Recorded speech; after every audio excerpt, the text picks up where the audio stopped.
हिंदी से एमए कर रहे प्रिय विद्यार्थियों, हम कई कहानियों को यहाँ पढ़ चुके, समझ चुके। अब हम देखेंगे कहानियों के नायक। कहानियों के नायक जिसमें से चंद कहानी और उनके नायकों के बारे में हम इसलिए जानकारी लेंगे कि आप ये जान सकें कि कहानी के नायक किस तरह से कहानी में नायकत्व निभाते हैं। हम पीछे लौटते हैं। हम जान चुके हैं कुछ कहानियों के बारे में। खोई हुई दिशाएं कमलेश्वर की, एक और जिंदगी मोहन राकेश द्वारा लिखित, जिसके पात्र है प्रकाश, बीना और पलाश। खोई हुई दिशा के चंदर, जो ग्रामीण कस्बाई मानसिकता का व्यक्ति है। हमने जिन 3 कहानियों का जिक्र किया था उसकी एक टेंडेंसी जानने के लिए राजेंद्र यादव का नाम मैंने अक्सर आपके सामने दिया। उन्होंने इन कहानियों की एक प्रवृत्ति देखी और एक श्रेणी में विभाजन किया। तो वो बताते हैं कि टूटे हुए पुरुष वर्ग जो दुनिया की भाग दौड़ में खोया रहता है और अपने प्रारब्ध के प्रति समर्पित रहने वाला, ऐसी कहानियां हैं जिंदगी और ज़ौक़, एक और जिंदगी, खोई हुई दिशाएं। हम इनको इस तरह से भी देख सकते हैं। अब कहानियों के नायक के बतौर हम देखने का प्रयास करते हैं। चंदर कमलेश्वर का खोई हुई दिशाओं का पात्र है। हम पिछली बार चंदर को देख रहे थे कि चंदर के माध्यम से हम शहर पहुंचते हैं, बड़े शहर। वो कस्बे का आदमी है और दिल्ली महानगर में पहुंच जाता है। 3 साल का जीवन है उसका दिल्ली में रहने का, और यूँ कहा जाता है कि वो तीसरे वर्ष में भी अपने आप को उस शहर में अजनबी समझता है। एक दिन की ही कहानी है ये। दिल्ली में जिस किराए के मकान में वो रहता है पत्नी के साथ, वहाँ भी अजनबियत उसे पहुँच रही है। फिर जब वो दिल्ली में होता है, यानी कन्नाट प्लेस में और चांदनी चौक में, अकेलेपन का शिकार होता है। उसे अपनी चारों तरफ भीड़ नज़र आती है। चांदनी चौक जहाँ बसें आती है जाती है, लोग हज़ारों इधर उधर गुजर रहे हैं। वो कहता है कि कोई किसी को नहीं पहचानता, सब अपने में चले जा रहे हैं, न जाने कहाँ। इस तरह से एक भीड़ जिसमें वो लगातार जा रहे हैं। और दिन भर वो जो सोचता है, उसका चिंतन था कि घर जब पहुंचेगा तो उसे पत्नी इस इंतज़ार में मिलेगी कि जिसे टूटते ही गले मिल जाएगी। लेकिन उसे जब पता चलता है, जब वो वहाँ पहुँचता है, कि उसे मेहमान की तरह बैठना पड़ता है और इंतज़ार करना पड़ता है कि पड़ोसी कब वहाँ से जाए और वो पत्नी से बात करे। तब तक उसका मन बैठ जाता है।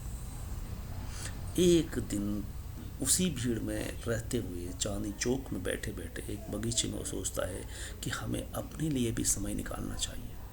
ये आज का हमारे लिए, सबके लिए सवाल है कि हम जब दिन भर हमारे पास, हम कहते हैं कि हमारे पास वक्त नहीं है। कोई कहता है कि चलिए मेरा ये काम कर दीजिए, तो ये जवाब मिलता है कि हमारे पास दूसरों को देने के लिए वक्त नहीं है। ये पात्र कहता है कि मैं अपने लिए समय नहीं दे पा रहा हूँ, इसलिए मैं 7 से 9 का समय अपने लिए रखता हूँ, जिसमें मैं अपने से ही बात करूँगा। वो खुद से मिलने का समय तय करता है। एक और जिंदगी के दो पात्र दिखाई देते हैं, बीना और प्रकाश। प्रकाश इसका नायक कह सकते हैं। अब ये भी सवाल उठ सकता है कि यहाँ तीन पात्र में दिखाई देते हैं, बीना और उसका बेटा पलाश, पति प्रकाश, जो कुछ ही महीने का होता है और तलाक हो जाता है, अलग अलग रहने लगते हैं। प्रकाश पलाश से मिलने के लिए आता है। पलाश बीना के साथ है, छोटा बच्चा है। कोर्ट के द्वारा ये आदेशित है कि प्रकाश पलाश से मिल सकता है और पहाड़ी कस्बे में वो उनसे मुलाकात होती है। वो दूसरी ज़िंदगी की सोचता है, लेकिन दूसरी ज़िंदगी उसे और परेशान कर देती है। चंद्र के यहाँ भी इसी तरह से एक दूसरी ज़िंदगी दिखाई देती है। घर में निर्मला है, इसके बावजूद वो जब बस की भीड़ में होता है तो अपनी प्रेमिका से मिलने के लिए पहुंचता है। वो चंद्र जो खुद अपने से मिलने का समय तय करता है, क्योंकि वह 3 साल से शहर में, इसके बावजूद वहाँ उसका कोई अपना नहीं है जिसे वो खुशी या गम की बात कह सके। इसलिए वो खामोशी, तन्हाई और सूनापन में जीता है। इस सूनापन उसे खाया जाता है। यही सूनापन एक और जिंदगी के प्रकाश के साथ भी है। खोई हुई दिशाएं चंद्र के साथ क्यों कर कही जाती है, इस कहानी के पात्र को लेकर के आप ये विचार कर सकते हैं कि ऐसे भी व्यक्ति होते हैं जिनकी दिशा निश्चित नहीं होती। वो शुरू में दिखाया जाता है कि वो काम करता है दिल्ली में, अखबार के दफ्तर में संपादक से मिलता है, रेडियो कार्यालय में जाता है, पोस्ट ऑफिस में जाता है और इसके बाद वो कनॉट प्लेस की भीड़ में नजर आता है। उसे कोई भी पहचान का नहीं मिलता। यहाँ तक कि जो पहचान थी, वो पहचान वाले भी किस तरह से बिहेव करते हैं, व्यवहार करते हैं। ये चंद्र कितना खोया खोया है, या क्या खोज रहा है। वो जब अपने घर में भी पहुंचता है तो जैसे वो कुछ खोजता सा नजर आता है। क्या खोजता है? पहचान खोजता है कि पहचान का क्या मिले। तो जो कपड़ा दिखाई देता है, उस कपड़े में देखता है कि हाँ, ये पहचान का है। उसकी गंध पहचानी हुई। वो अंधेरी रात में उस मकान में रहते हुए अंधेरी रात में भी दरवाजे से बिना टकराए निकल सकता है, यानी यह पहचान का है। कहने का आशय ये है कि आदमी में आदमियत नहीं रही, वो एक दूसरे से ज़रूरत पड़ने पर काम आते हैं, नहीं आ पाते। प्रकाश एक और ज़िंदगी कहाँ खोज पाता है? पहली ज़िंदगी वो बीना के साथ गुजारता है, वो 3-4 महीने में अलग हो जाते हैं। इस अलग होने की अनुभूति में वो बेटे पलाश से भी ठीक से नहीं मिल पाता, या इजाज़त लेनी पड़ती है पत्नी की।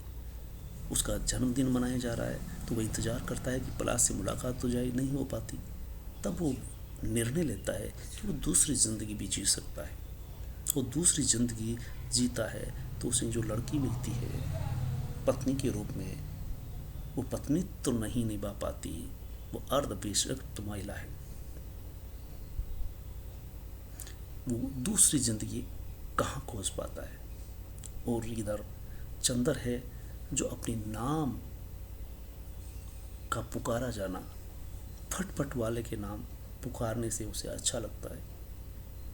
जिससे मिलने वो जाता है, इंदिरा की चाय उसे जहर सी लगने लगती है। क्यों? क्योंकि इंदिरा इतना भी नहीं जानती कि उसे चाय में 2 चम्मच शक्कर नहीं चाहिए, और पूछ लेती है कि कितनी चम्मच शक्कर डलेगी, और 2 डाल देती है तो कहता है कि वो चाय जहर सी पीनी पड़ती उसे,